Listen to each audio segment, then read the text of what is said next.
Hi, I'm Zhiyan Qian. Thank you for watching my video. I first really realized the weak relationship between professors, TAs, or we can see the whole teaching group and students is in my personal after-class online learning experiences. Notice, the after-class means things after the formal lecture. And I will briefly introduce my two examples and explain what the problem is for each finding.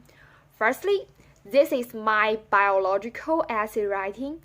It is a weekly essay which is divided into 3 parts, each part for 1 week, and there are 3 essays in my term. I found that the feedback from my TA have many limitations. Sometimes when I finish the next part of essay, I found that, oh my god, my TA had given me such feedback before, but I don't even notice that. It is because TAs, maybe including teachers, are actually very busy. Sometimes their assessment speed cannot keep up with the speed at which students complete tasks. In a long available time and continue tests, for early students and the latest students completed, they received the feedback at the similar time, which led to the problem of separate time differences. Besides, they just give fewer sentences instead of complete explanations of why and how.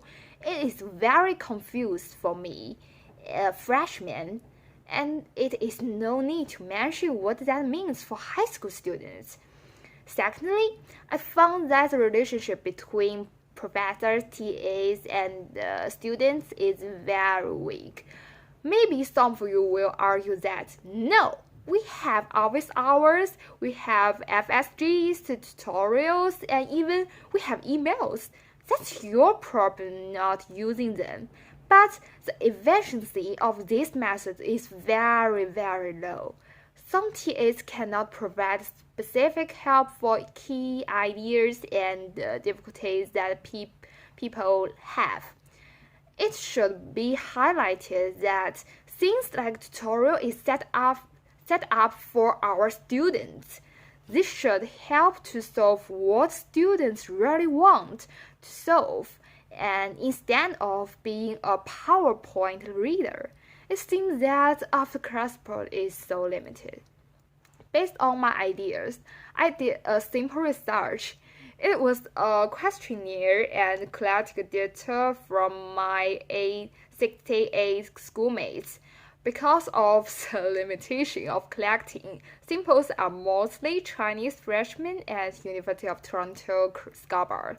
I found that about 51%, that means 35 of them agree with my first argument, and about 88, that means 60 of them agree with my second argument.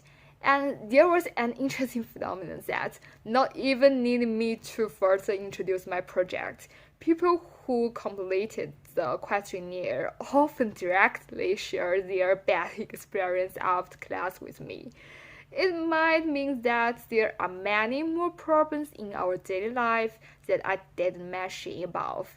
So, based on the after-class learning and the relationship between teaching groups and the students, I will give solutions followed. Keep with me.